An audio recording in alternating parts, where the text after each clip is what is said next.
Well, hello, GS 142 students. For some reason, the system is making me share my screen to be able to show you it to you. I'm here to make a recording for your lab number 2 on plate tectonics. And why? Well, because the last time I made a recording, it was probably a year ago. And I wanted to perhaps speed it up a bit because that recording was relatively long. So, first of all, you absolutely have to do the readings in chapters 2 and 9 and look and listen to the plate tectonics lecture that's posted before you even attempt this lab.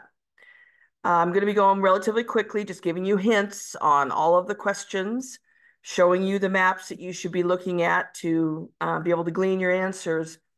But if the words I'm saying don't make any sense to you, then okay.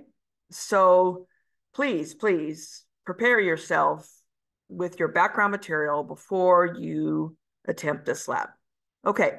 So in your folder for this lab on Moodle, you have a question worksheet. Okay, and you'll notice that there's the submission site opens this Thursday, coming Thursday on the 25th, and closes the next Wednesday because you always get 6 days to work on your labs. And you will be, maybe you can print this off and then mark on it, manually, or if you have it open on your computer when you're watching this video, then you can mark on this file what you think the right answer is. And how can you do that? Well, I use Word, and most of the kinds of Google Docs or whatever, they'll have some kind of something like this highlighter pen right here. So you can, like, let's say I'm gonna use the highlighter pen for yellow, and then and go up here yellow, it's gonna turn it yellow. So you could do something like that and just do it for whichever of these answers you think is the correct answer, and then save that document, and then have that document in front of you when you go in to submit your answers in the lab submission site. So if you've attempted your lab number 1, you know what that looks like. It's built as if I was giving you a quiz. It's built that way, and you put in your answers in the very same order, and you're going to do all of them as they show on this question worksheet. Okay, so that's something that you got in that file, or the folder, I should say. And then you've got 2 PDF files. One of them is this one, which is the National Geographic did these plate maps that show what the bottom of the ocean floor actually looks like. And it also has some topography. And if you were to, well, how am I going to do this? I got to move this bar here somehow.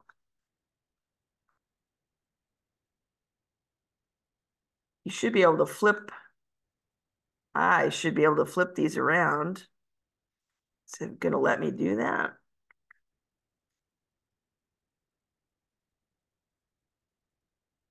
Dude, that's where I draw with. Well, that's going to be rather inconvenient if it doesn't let me flip them around so that they're right side up.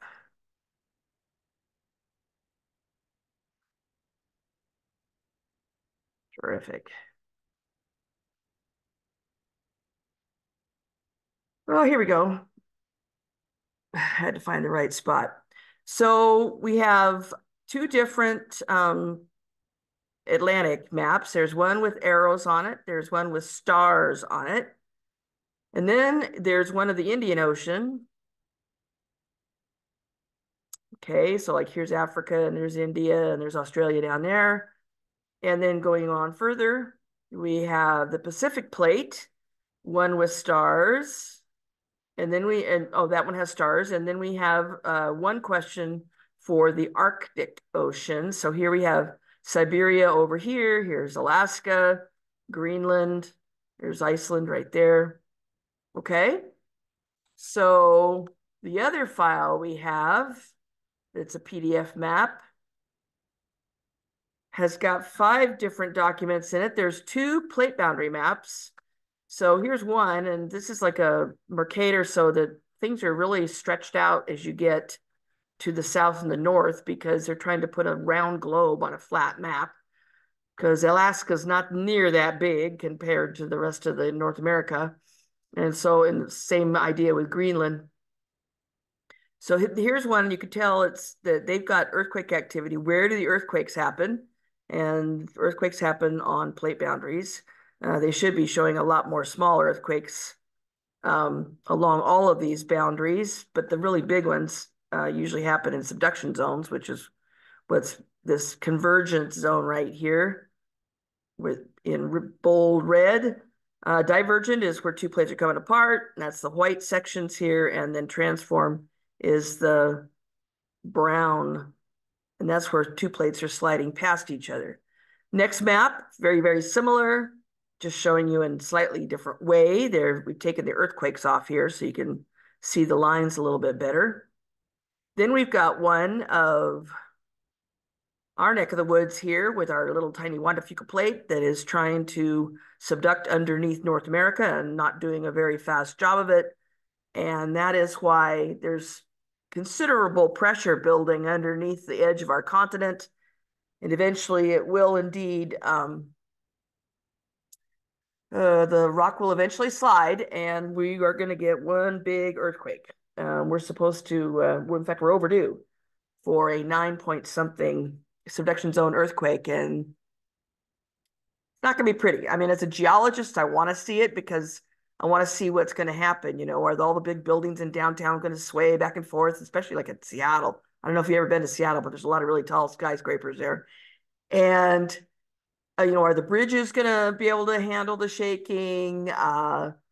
What's going to happen on the coast? 101, the highway that goes up our coast here, is probably, most of it's probably going to crumble into the sea if it's on the side of a cliff. And the people that live out there on the coast, all these small communities are going to be very isolated, because probably all of the highways going through the Coast Range from the Willamette Valley out there are going to have bridges fall down and landslides cover parts of the highway and so on and so forth. But anyway, we're going to be having a couple questions that we want to look at this map for. And then the next one, got to turn it over, is the rather complicated Caribbean. So here's Mexico, Yucatan Peninsula, Honduras, Nicaragua, Panama, and Colombia, and Venezuela here down in South America. And we have a mishmash of subduction zone, and then here you can see the arrows of opposing motion. So we've got some transform faults going on here and so on. So, and then the last map in this is the earthquake epicenters of the Arctic and adjacent regions. So here we're looking straight down the North Pole. Here's Greenland, Iceland out here, Canada across here to Alaska, and then here's Russia and Siberia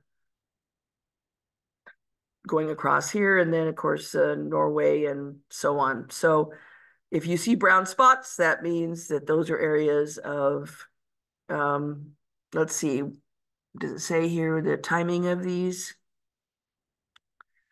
If it does, it's so small I can't read it, but this is just keeping track of the earthquakes that happen in this region over probably a good number of years, because it's not really all that super active.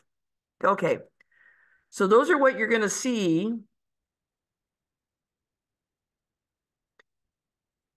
in that folder on, and then I'll be posting these video right down below that. So with that in hand, let's take a look at the question worksheet and then go over to the maps. And I'm not going to go back and forth with the question worksheet for every question, but let's start out with, let's see here. Okay. So we're starting out with the Atlantic Ocean Map A, which is the very first one in that set of National Geographic plate maps. Okay. We're going to go to Iceland. It's a rather large island which has ongoing volcanic activity, some of which is due to the fact that Iceland is the location of a hotspot. If you've done your readings and looked at the PowerPoint slides, you know what I mean by hotspot. If you were to visit Iceland, you'd be able to visit a place where you could stand with one foot on one lithospheric plate and the other foot on another lithospheric plate. And the two plates would have what type of boundary between them? Well, basically, Iceland is where a hotspot has been located, where there is also a mid-ocean ridge. And so you have volcanic activity from both of those sources, and that's what's built the island of Iceland. What I'm asking for here, though, is if you actually were straddling where one foot was on one plate, one foot was on the other, and the plates were moving away from each other, then which type of boundary would it be? You know, when you're looking at a mid-ocean ridge, you can also have sections where the two plates are next to each other, but they're just sliding past each other. Okay, but in this particular spot, let's think one foot being on one plate, one foot being on the other, and they're pulling away from each other. Okay, so which type of boundary would that be? Convergent, divergent, or transform? Now, if you're there on Iceland, what are the two plates that are involved at that boundary? Okay, well,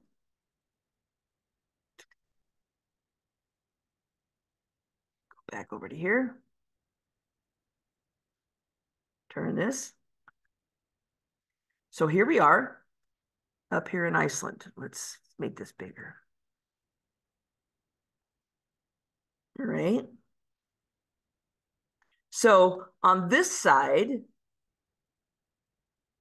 it's this business over here, right? On this side, now that's to the east, to the west, it's this over here. So if we go back to our plate boundary map, on the west, it's here, and on the east, it's here. So if we go back to our, see what I mean by going back and forth? Okay, which two? And I realize I have one answer twice.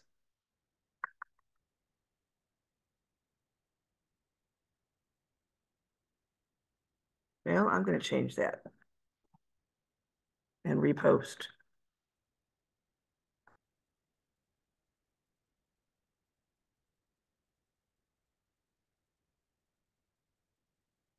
Okay. Now, besides the mantle plume below, which is the cause of some of the ongoing activity of the volcanoes, especially just lately, Iceland has grown to its size because it's also, and I've already said this, I already gave you the answer to this in what I've said in the last 10 minutes. Okay? Now we're going to go to the yellow arrow on this map. It's pointing at a long dark line and specifically at a small segment of the mid-ocean ridge where the rock to the north of the dark line in this segment is moving east and the rock to the south of the dark line in this segment is moving west. So what kind of plate boundary would that be? Okay, so we'll go back over here to our National Geographic Flora. So that's this dark line right here. Okay, so this plate's going this way. This plate's going this way. So they're sliding past each other, right? So which kind of plate boundary is that? Okay. All right. 5. So you should have looked, like I said, in the notes and in your readings, what type of fault is that? Okay. So the plate boundaries, those names are for how the plates are interacting with each other, but the kind of movement they have, whether they're moving, away from each other or they're moving towards each other and so on, has its own set of names for the type of fault that occurs. Okay, so that's what you have to answer here. Now, going to the green arrow. And we need to go to the supplemental map of the Caribbean to help with this question. This deep area in the Caribbean is arcuate in shape. What specific type of plate boundary is this? Wow.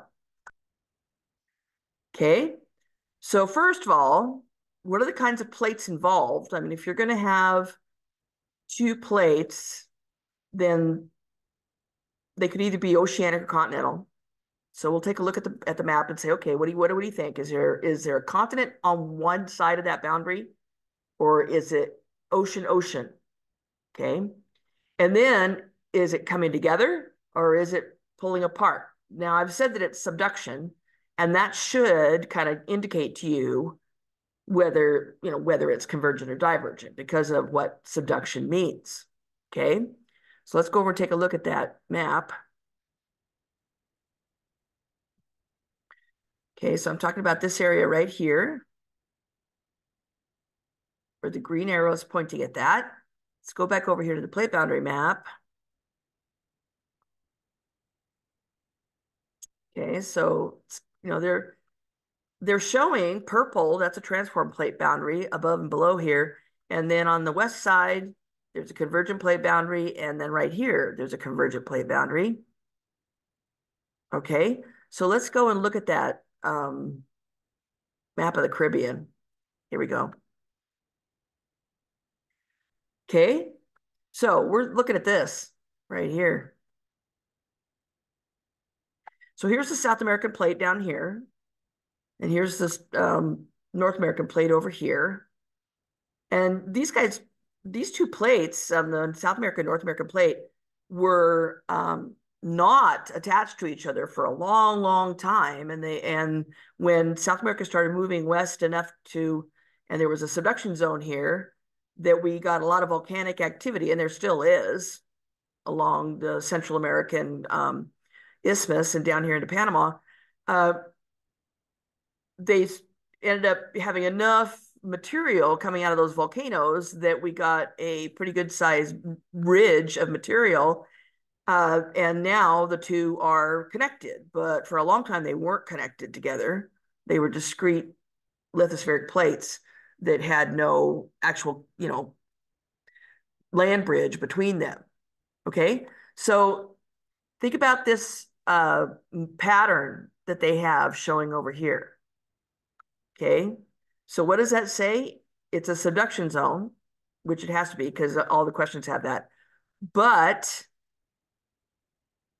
what happens at subduction zones? Okay, you have one plate going underneath another, coming together. So what kind is that, convergent or divergent? And what happens on the overlying plate? Okay, what happens on the plate that's on top? Now, if you think about the Atlantic Ocean out here, that's definitely oceanic crust out there. Okay, it was formed way over in the east at the mid-ocean ridge. But what about this? This is a basin. Look at how it gets kind of deep in color here. I mean, the darker purple is deeper than the blues. And then here's the edge of the continent here.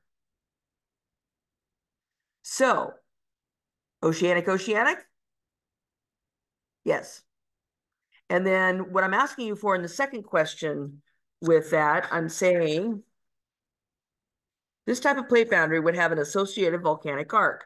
What is the name of the arc that is building at this plate boundary?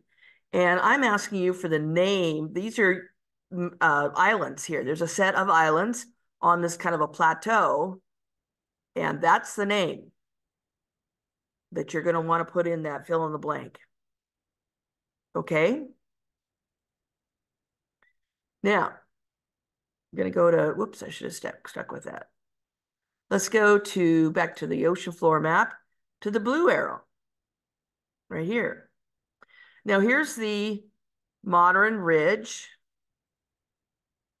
right, where the new ocean crust is being made. Kind of skips over back and forth here. So here's where the new ocean crust is being made. So, and here's where the new ocean crust is being made. So both of these segments, above and below, are moving to the west. Okay? So it's pointing a dark line, crack in the ocean crust where the rocks to both the north and the south of this crack are moving to the west. This is not an active plate boundary. This feature would be called a blank zone. So think about a break in the rock where there's no actual movement across that break. Both of the sections of rock are going in the same direction. Okay. And from your readings, you should be able to figure out what to put in there, that one word that you want to put in that blank before the word zone. Okay. Now, in the next map, which is the one with the stars on it, go to the yellow star. If you did your readings in your chapters, then you learned, and I had also some in the PowerPoint slides about how the theory, the plate tectonic theory developed. And it started out with a guy named Harry Hess way back in the late 50s, early 60s, who was studying ocean floor maps like the ones I'm showing you, although probably not as precise as these.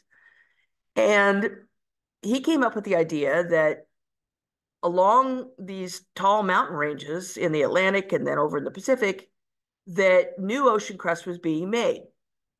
At about the same time, there were people who were studying volcanoes on the surface, the land masses, realizing that the different lava flows and ashes that were building up these volcanoes, that the different layers had different magnetic polarity.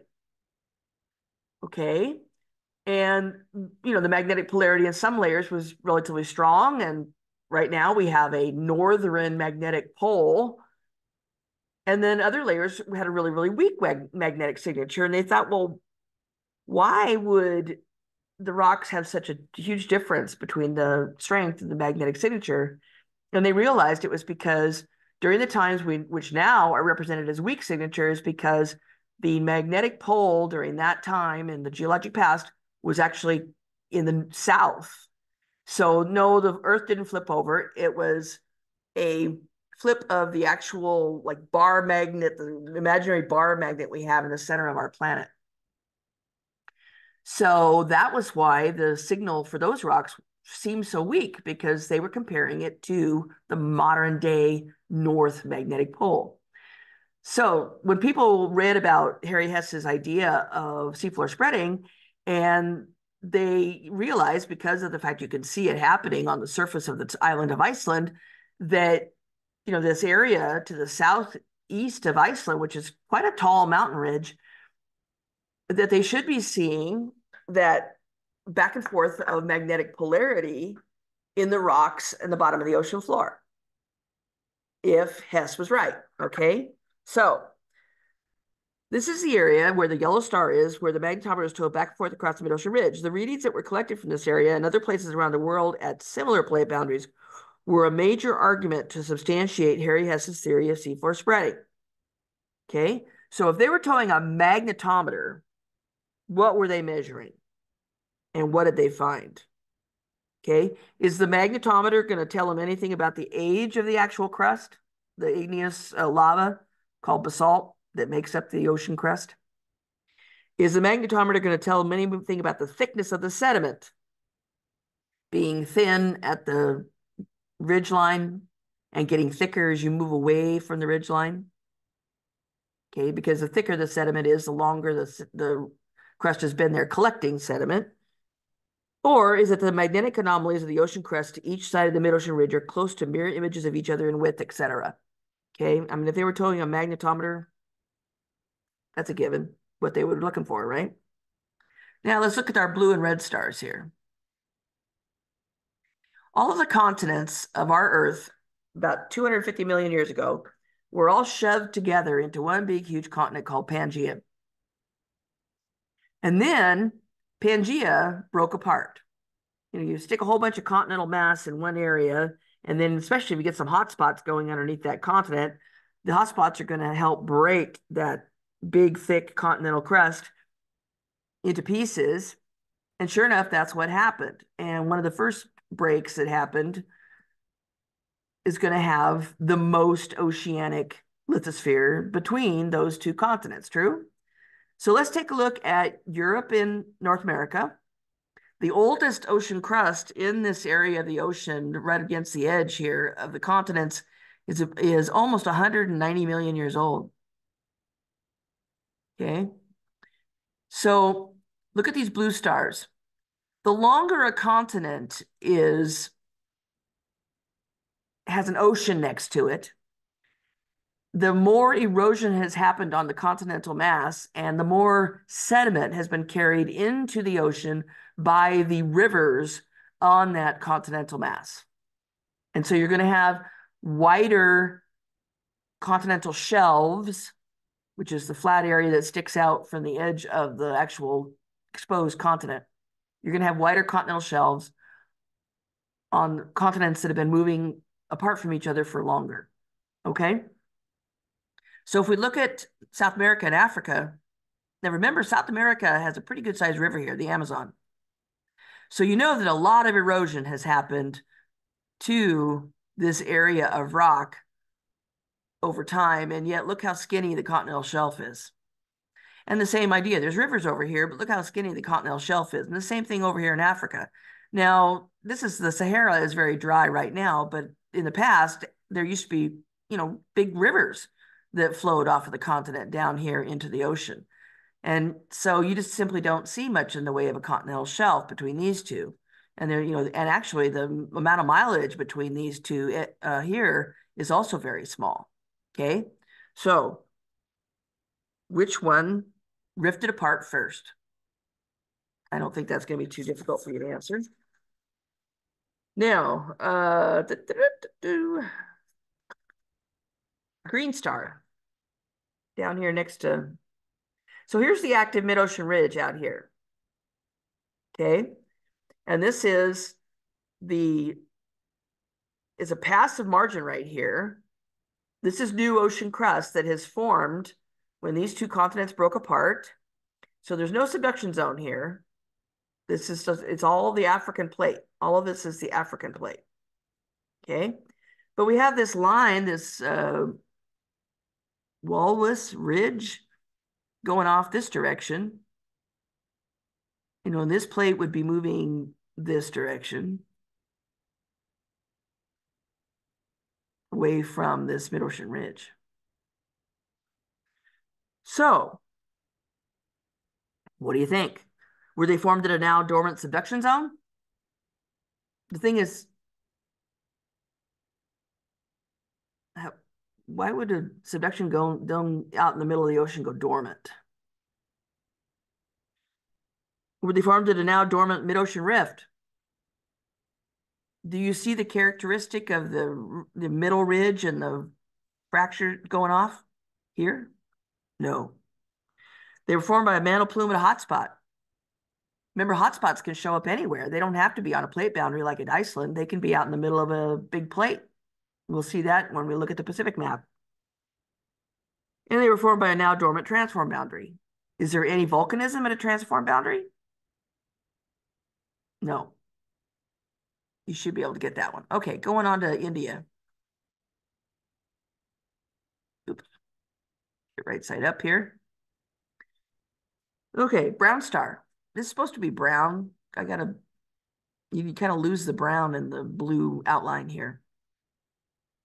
This is Eastern Africa. Here's Lake Tanganyika, or Lake Victoria, sorry, Lake Tanganyika.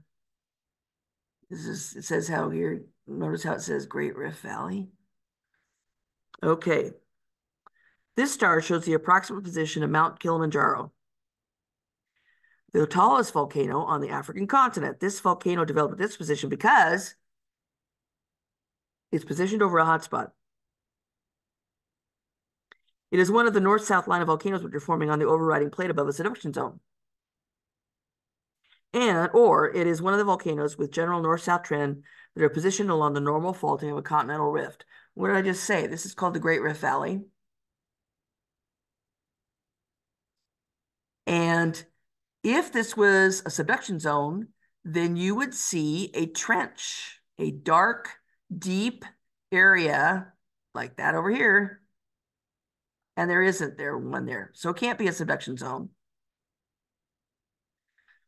So normal faulting is what happens. This is being stretched apart. And so this middle part has kind of fallen down, and the faults along which that graben has fallen, further down is a conduit for magma coming up. Okay, going over to up here to the yellow star. Choose any and all the answers that are true for this locality. This got talked about in the lecture notes and in the book, I'm sure. Look how this mid-ocean ridge comes up here and then comes over into here. This is the Gulf of Aden. This is the Red Sea.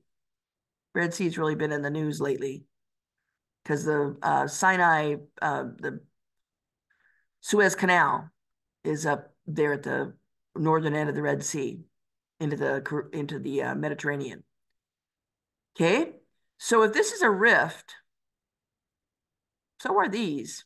It's just that they've developed past there being continental mass. It's underneath here. And then this is actually ocean crust sitting on top, on the bottom, well, I should say on the bottom of the ocean floor here, Arabian Peninsula. So, do you remember from the readings, what you call it when a continent rifts, when it first starts coming apart, it develops a three-pronged rifting system. Okay, what do you call that? If you're ripping a continent apart, then we know from the Great Rift Valley and the fact that Kilimanjaro is a volcano, that when you make faults like that, that allows magma to come up from below. So yes, it would be a place of active volcanism. Now, the thing to think about it, though, is that even though it starts out with a three-pronged rifting system, do they always open? Do all three always open? So this one's opened, where the Gulf of Aden is. In fact, it's got to the point where it has ocean crust being deposited on the bottom. This one opened. It's got ocean water sitting on it, but the bottom of the Red Sea is still continental rock. So is it absolutely positively going to open and rip this part of Africa off from the rest of Africa? That's the third one. Could it perhaps at some future time be covered in ocean water? Or will this locality will most definitely at some future time be covered in ocean water? Okay, so how many of those do you feel are true? And you want to put in as many of them as you think are true. Now, dark green star is up here. Up here, where India is shoving into Asia. So what is the specific type of plate boundary at this locality? Is there any ocean crust involved? No. The Himalayas is in the middle of a continental mass. So that should tell you which answer is true there. Down here in the light green star. This ridge is called the 90 East Ridge because it is almost coincident with 90 degrees east longitude. With the breakup of Pangaea, India and Australia moved to the north-northeast away from Africa and Antarctica on the India-Australian plate. The rocks of this ridge have been dated at about 81.8 million years old at the northern end and an age of 43.2 million years on the southern end of the ridge. Okay, so this whole plate right here has been moving to the northeast. And in fact, now these two used to be really close together. They were actually, this part of Australia was tucked into this part of India back when both of these were down here connected to Africa with Madagascar stuck in between them. But then they started moving apart, and now these two, for a while they moved together, and now these two are starting to actually diverge from each other. Okay, so they don't really work, they don't move in sync anymore. But this is not shaped like this. Okay, so think about that. Oldest up here, youngest down here. Okay, that means that like 40 million years, this is 81 and this is 43 million years old. So 43 million years ago, this spot was down here somewhere. Okay. So do you think this is a now dormant oceanic subduction zone with this ridge is made up of, I mean, if they go down and look at it, it probably looks volcanic. But is there a trench? Yeah, there's a shadow. I mean, it looks like the sunlight's coming from the east, but it's awfully straight. And most of the time, subduction trenches are arcuate.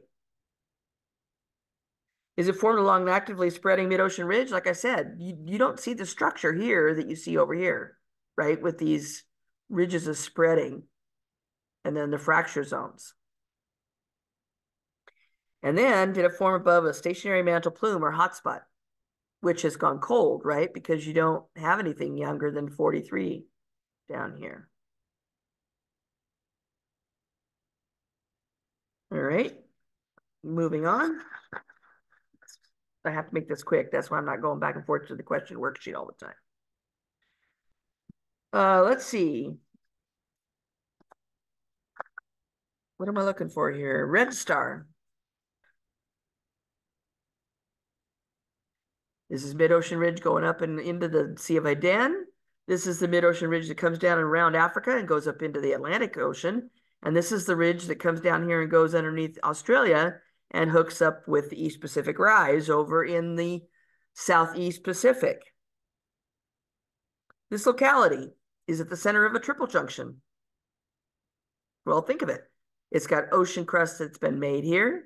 It's got ocean crust that's been made here that's connected to Antarctica, and it has ocean crust that's been made here.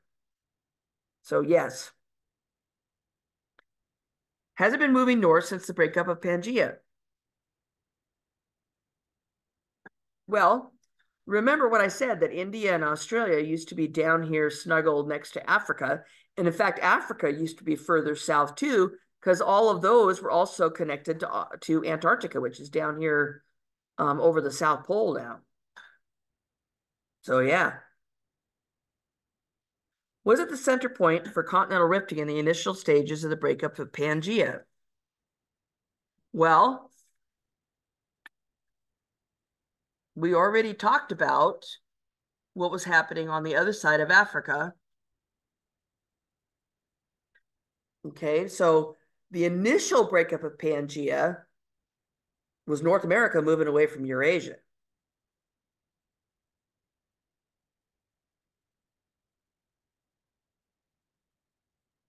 And then South America split from Africa. So, that would have occurred 200 plus million years ago for North America because of the crust being about 190 million years old on the very edge. Okay, somewhat younger than that for South America moving away from Africa. But this is a relatively recent happening here with these pieces here breaking apart. So no, I wouldn't call it the initial stages.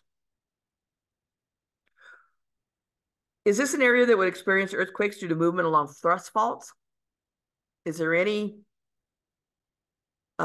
subduction or coming together, being pushed together, convergence on this area right here? No. Is this an area that would experience earthquakes due to movement along strike slip faults?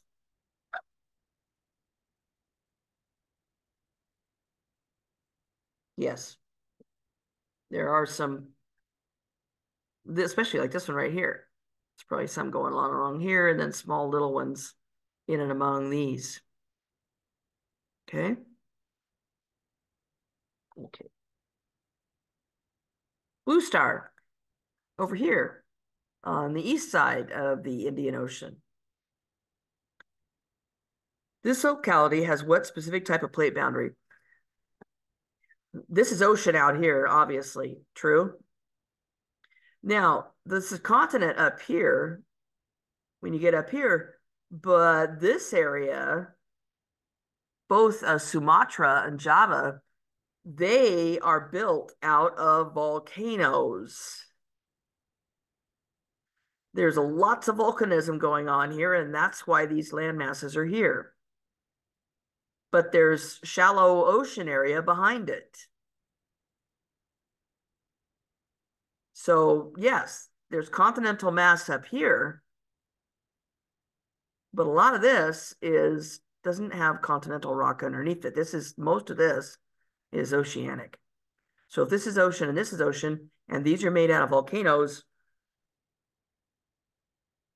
then which kind of boundary is that? Right? Move into the Pacific. This is number 18 on your question sheet. Here's the red star. Let's zero in a little bit on that. Notice that it says here that this water covering this area is the Philippine Sea. This is the actual Philippines, Borneo, Japan up here. The Japan Trench, the Izu Trench, the Marianas Trench, maybe you've heard of that one. That's like the deepest part of the ocean down in there. It's deeper than Everest. Mount Everest is tall. Notice all of these pinpricks sticking up. Here's the Hawaiian Ridge. All of these are seamounts or maybe volcanic islands if they stick up far enough. Okay, the red star is positioned on the Pacific or the Philippine plate. Maybe we can go over here, take a look at our plate boundary maps. That's pretty obvious where it's at, right? Okay, position on an oceanic crustal plate. This is continent over here. Is anything like that out here? Nope. Positioned on a locality which includes a volcanic island arc. Well, maybe not right where the star is, but there's definitely a volcanic arc here. There's one here. Look at how it's sticking up like that. And the Philippines, there's all kinds of, except for that's where this is the trench. And then, so this is going underneath that. But yeah, I'd say there was volcanic arcs there. Notice the subduction here, convergent plate boundary. The teeth point into the direction of the overriding plate. So this little plate here, the Pacific's going underneath it. And then this little plate is going underneath the Philippines and up here into there's Taiwan right there. Okay. Positioned on a locality which includes a continental volcanic arc. Where's the continent? There isn't one. Gold star. Move her up here.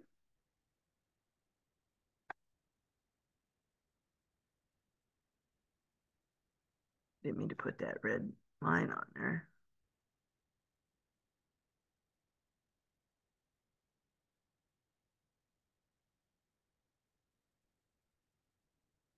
Okay, here's the Aleutian Islands. It's like the one furthest east is way the heck, west is way the heck out here somewhere. I mean, it's closer to the Kamchatka Peninsula of Russia than it is to Alaska. And then here is the Aleutian Trench.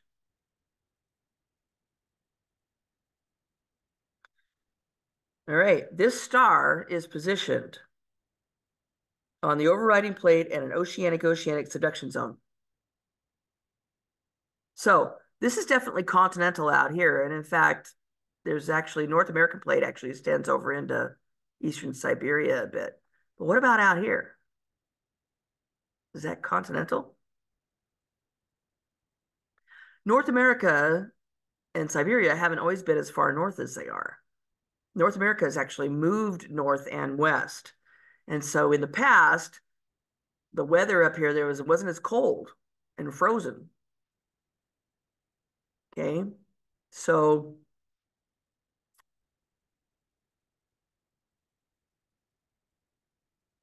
Is it on a convergent plate boundary?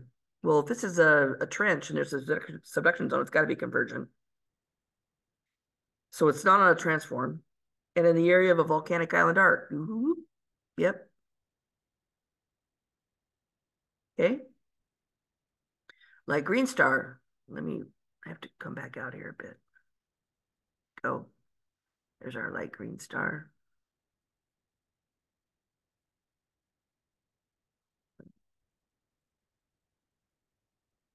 North America? They don't even delineate it on here. It's hard to see. This is the mid-ocean ridge between the Pacific and the Juan de Fuca. This is the Juan de Fuca plate here, and it's going underneath North America. So now down south here, that's the mid-ocean ridge. The East Pacific Rise is what they call it. And that split continues, kind of propagates up here into the Gulf of California. There's Baja California here. Okay. So in the notes and the readings, you probably came across, how did the San Andreas Fault in California become what it is? And it's because North American Plate overrode a spreading center between the Pacific and a bigger plate over here called the Farallon. Now, the Cocos Plate going underneath Central America and the Nazca Plate going underneath Western South America are remnants, along with the Juan de Fuca, of that big, much, much larger oceanic crustal plate called the Farallon. Now, if a spreading center goes underneath a big, thick continent, it's not going to be able to break it apart like it can thin ocean crust out here. So the continent, North America, had that spreading center underneath it for a while, and then eventually that pressure to split apart propagated itself up through the continental crust and caused the continental crust to split sideways. Okay. So think about down here, and we were over in the Atlantic, and I asked you, what do you call these sections out here, these dark lines that are to the side of the active spreading center? That's what this is. And in fact, the San Andreas actually comes out and goes. That's why this one is so pronounced. Because where the San Andreas actually goes back out into the ocean and curves to the west is just right north of San Francisco. That's that. So there's no actual movement along this line.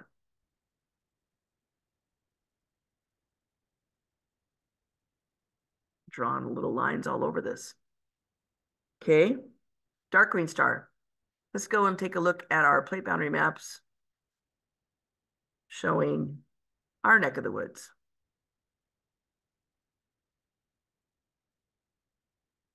I'm sorry, this is kind of.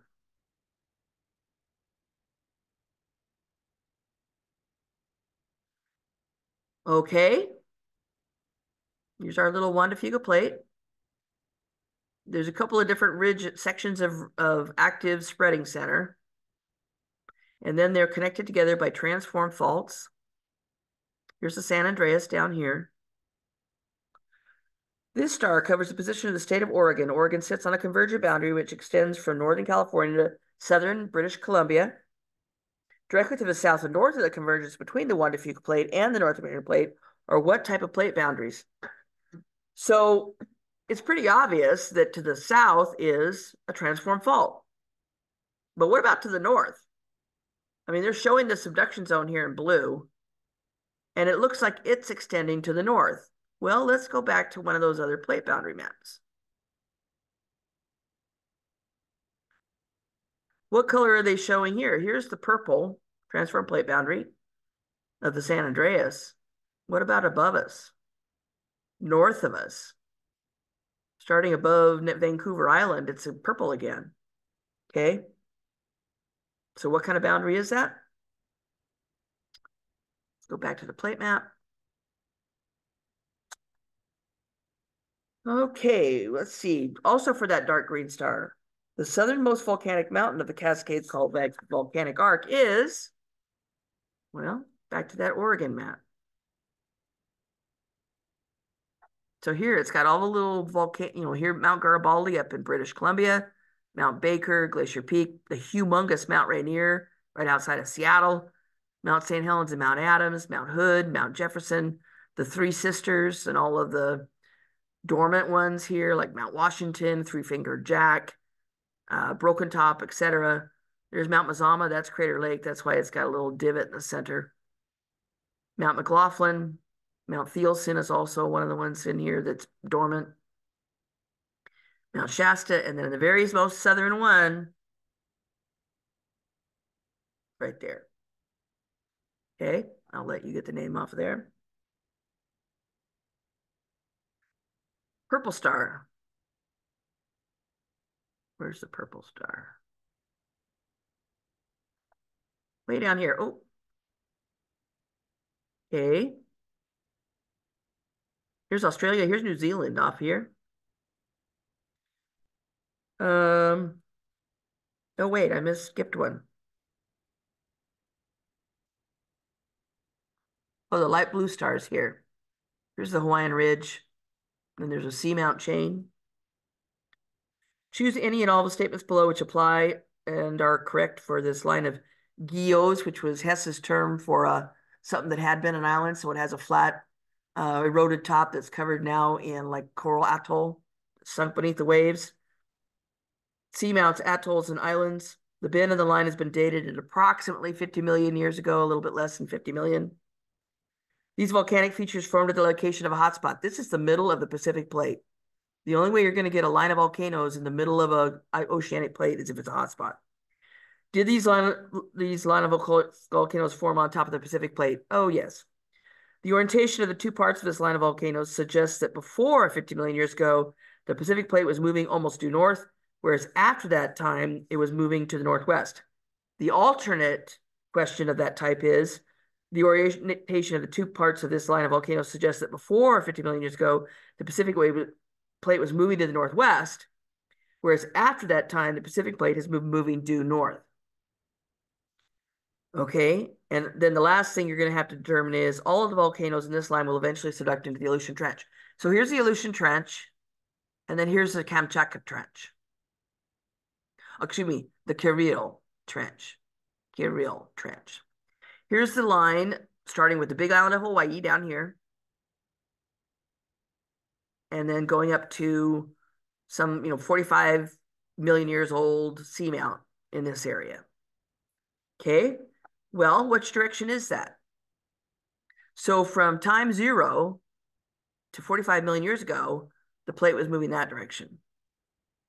And then this segment here, 45 million years ago, this spot was here. The hot spot itself hasn't moved. It's the plate that's moved and it's carried the volcanoes along with it. Okay, so this segment of volcanoes here, when this 45 million year old one was here, would have been positioned like this, true? So between 77 and 45, the plate was moving that direction. Now, if the Pacific is moving this way, which it is because the new ocean crust is being formed here,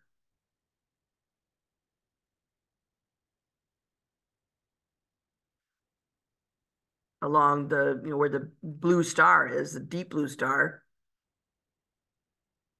then as this line, this bent line of volcanoes continues moving to the northwest, where are those islands that are on that top, very, very northern end of that bent line going to end up going?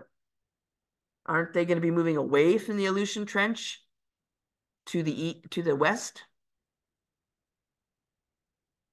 Okay, now down to the purple star. Oops, sorry. Down here.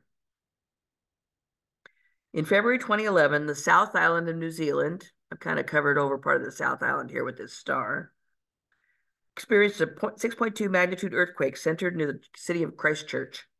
This earthquake occurred due to what type of plate boundary? Okay. Well, let's go out and take a look at the plate boundary maps.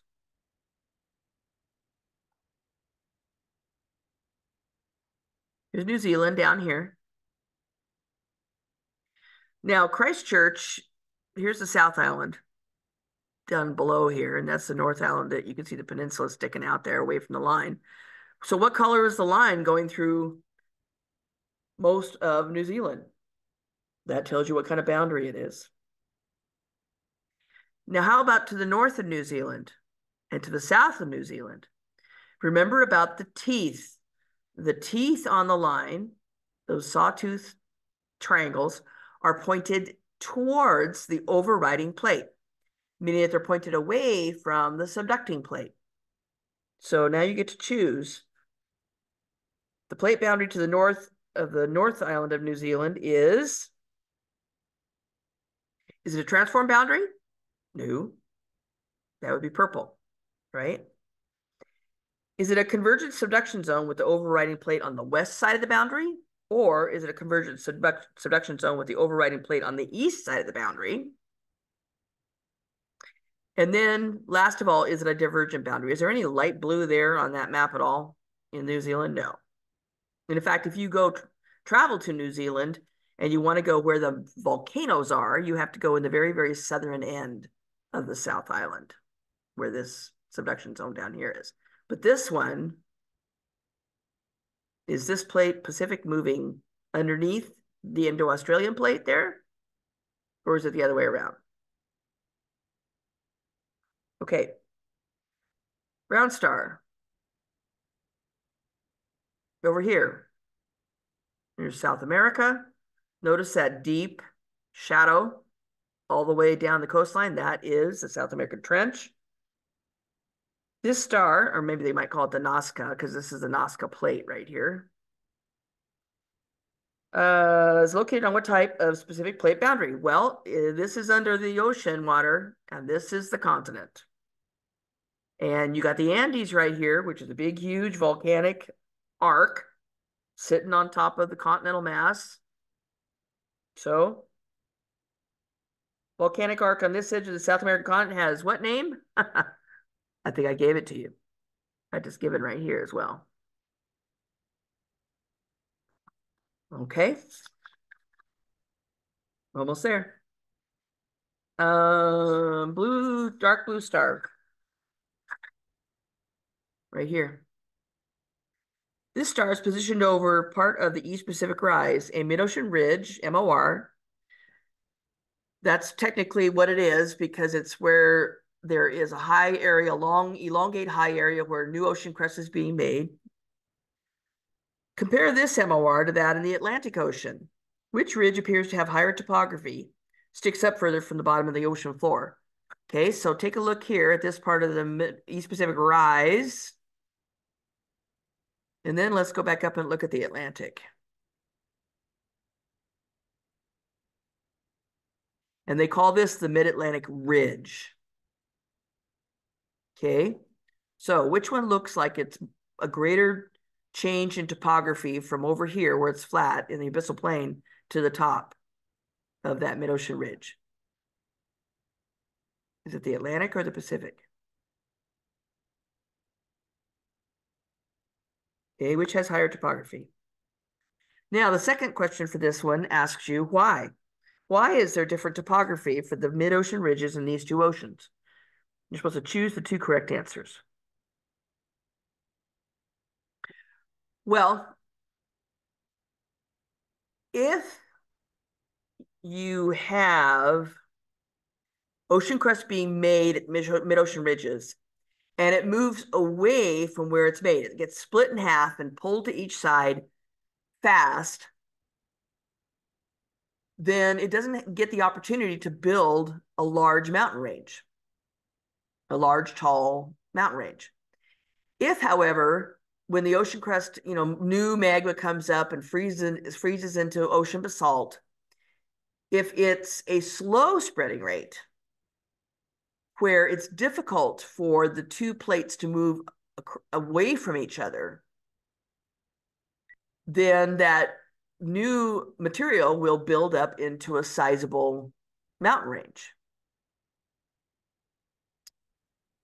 Okay. So which two fit? Which one, the East Pacific Rise or the Mid-Atlantic Ridge, has a lower rate of spreading and thus new ocean crust rock piles up near the spreading center? Which one of those, the East Pacific Rise or the Mid-Atlantic Ridge, had and has a higher rate of spreading and thus the new ocean crust rock is pulled quickly away from the place it was formed? Okay, you have to choose the correct two. Now, the last one is the Arctic. So in this map of the Arctic, here's Norway, Sweden, Finland over here, Siberia, Alaska down in the lower left, and then Greenland kind of in the middle towards the right. You can see Iceland, and here's the mid-ocean ridge propagating up from Iceland, and it comes over here into the Arctic Ocean. And we have this flat-topped ridge. So Thomason, I'm not sure if I'm reading the name right on that ridge. And then we have two things that look like they might be spreading centers. One in the west and one in the east on each side from that ridge. So which is the active ridge? Now, how would we tell that? Well, an active ridge will have earthquake activity, whereas an inactive ridge will not. Okay, so the last map we have in this file is the Arctic. Now, this map is upside down compared to the one I just showed you. Okay, here's Greenland here with Iceland, Canada, Alaska, Siberia, northern Sweden and Norway. Okay, so the ridge comes in here, goes through Iceland and propagates up. And it's the one that's on the European side, not the Canadian side, that has all of the earthquake activity, true? So if we go back to our ocean floor map then, which one is the active ridge? The one with the yellow star or one with the red star? All right.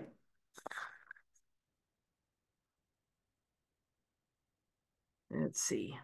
Well, I hope this helps you. I tried to make it shorter. I'm not sure if I managed it or not. I think I did, because it was like 2 hours long last time. But it was going back and forth between the question worksheet and so you can pause the recording so that you can go back to the question worksheet and look at it on your computer screen, true? And then come back to the recording and watch the next little bit. So it might take you a little bit longer, but if you can manage to print off a copy of the question worksheet, now maybe you have a printer at home. If you don't, local libraries will sometimes, I don't know where you're living, I know most people are here in town somewhere, but some people are elsewhere. Local libraries will also sometimes have printing services for a minimal cost. So that might make it easier if you actually had a printed copy of the question sheet in front of you, but it's up to you. You know, hopefully, maybe you had plate tectonics and that kind of thing in a class that you took previously and you feel pretty comfortable with it. And, you know, this recording is you're just going to check certain places in the recording to get some hints. But anyway, I'll get it posted as soon as I can.